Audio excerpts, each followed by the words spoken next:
नमस्कार आप सभी को। आइए आज मैं कोऑर्डिनेट ज्योमेट्री से संबंधित थ्योरी कराने जा रहा हूं, तो आप लोग अंत तक बने रहिएगा। यदि आपको डर है कोऑर्डिनेट ज्योमेट्री से तो यकीन मानिए आज के बाद आपका डर खत्म होने वाला है। तो आइए कोऑर्डिनेट ज्योमेट्री को हम लोग बेसिक से शुरू करते हैं। तो देखिए, कोऑर्डिनेट ज्योमेट्री का जो बेसिक बात है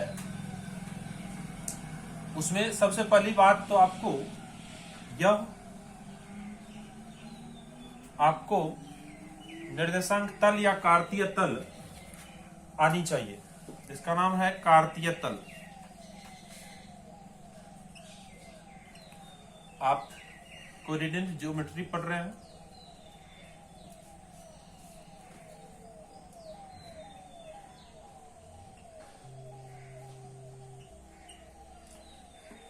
हिंदी में निर्देशांक ज्यामिति कह सकते हो, ठीक है। कोऑर्डिनेट होता है, सॉरी,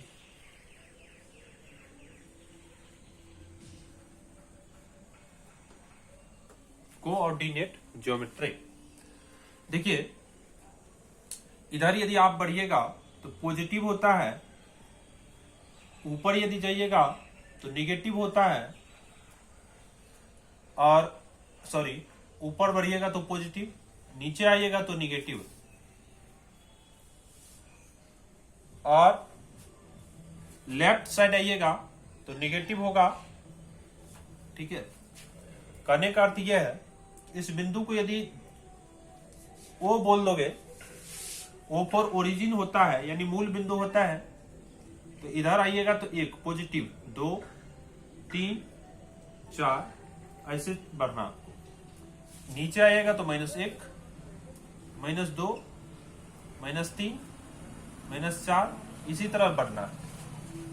लेफ्ट आइएगा तो -1 -2 -3 -4,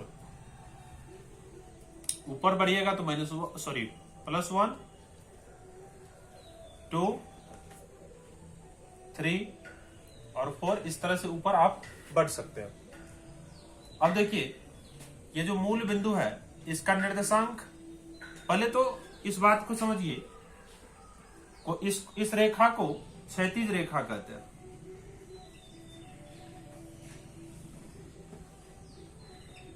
और इस रेखा को ऊर्ध्वाधर रेखा कहते हैं। ऊर्ध्वाधर रेखा कहते हैं, और इसको x डैश, y और y डैश से इंडिकेट करते हैं, ठीक है। साथ ही साथ इसको y अक्ष भी कहते हैं, y अक्ष भी कहते हैं, और इसको x अक्ष कहते हैं, इसको x अक्ष कहते हैं, यानी x एक्सिस कहते हैं, इसको y एक्सिस कहते हैं, ठीक। अब देखिए, y अक्ष को हम लोग कोटि कहते हैं, और x अक्ष को भुज कहते हैं, ठीक है। y अक्ष को कोटि कहते हैं, x अक्ष को भुज कहते हैं, और इसका यदि इसको फर्स्ट क्वाड्रेंट भी बोलते हैं, first quadrant, second quadrant, third quadrant,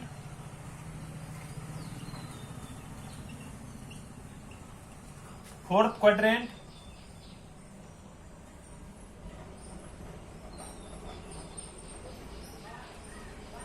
ठीक है। प्रथम चतुर्थांश का जो निर्देशांक होता है वो प्लस होगा, यानी कि जो भी निर्देशांक होगा, दोनों निर्देशांक जो होता है वो x, y होता है। कोई भी निर्देशांक होगा तो पहले x फिर y होता है। x को भुज कहते हैं और y को कोटि कहते हैं, याद रखना है। x को भुज कहते हैं, y को कोटि कहते हैं।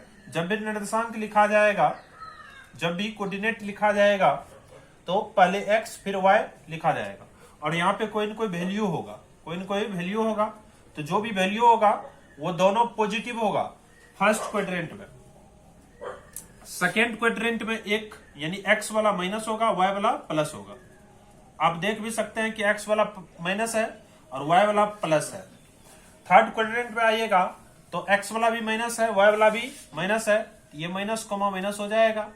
और फोर्थ क्वाड्रेंट में आइएगा तो इसमें प्लस कॉमा माइनस होगा, यानी कि x एक्सिस जो है इधर पॉजिटिव है और y जो है वो निगेटिव है, इसीलिए प्लस माइनस हो जाएगा। ठीक है, और x एक्सिस और y एक्सिस जिस बिंदु पर एक दूसरे को काटती है यानी कि प्रतिच्छेद करती है, उस बिंदु को मूल बिंदु कहते हैं, मूल बिंदु कहते हैं। और इसको इंग्लिश में ओरिजिन कहते हैं। क्या कहते हैं? इसीलिए इस बिंदु को O से सूचित करते हैं। और इसका जो निर्देशांक होता है मूल बिंदु का वो 0,0 होता है। मूल बिंदु का निर्देशांक क्या होता है? 0,0 होता है। मूल बिंदु का निर्देशांक याद रखना है 0,0। मूल बिंदु का निर्देशांक 0,0। आप O और 0 में भी अंतर करना सीखिए। O जो होगा वो 0 होगा, सॉरी गोल होगा, और 0 जो होगा वो अंडा की तरह होगा, यानी कि लंबा होगा थोड़ा सा। ठीक है, इस बात को भी ख्याल रखना है। ठीक है, इतना बात यदि आपको समझ में आ गया है तो आगे आप देखिए, इसी बात को मैं लिख सकता हूं यहां पे कि x अक्ष को भुज कहेंगे,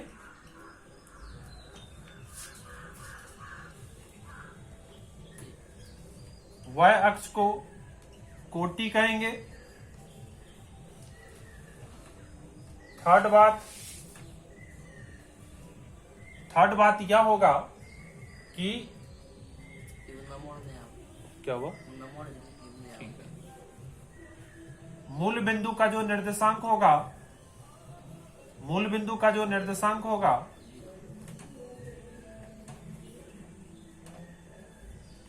ये 0,0 हो जाएगा। आप 0,0 ये हो जाएगा। चौथा बात समझिए, x अक्ष और y अक्ष जिस बिंदु पर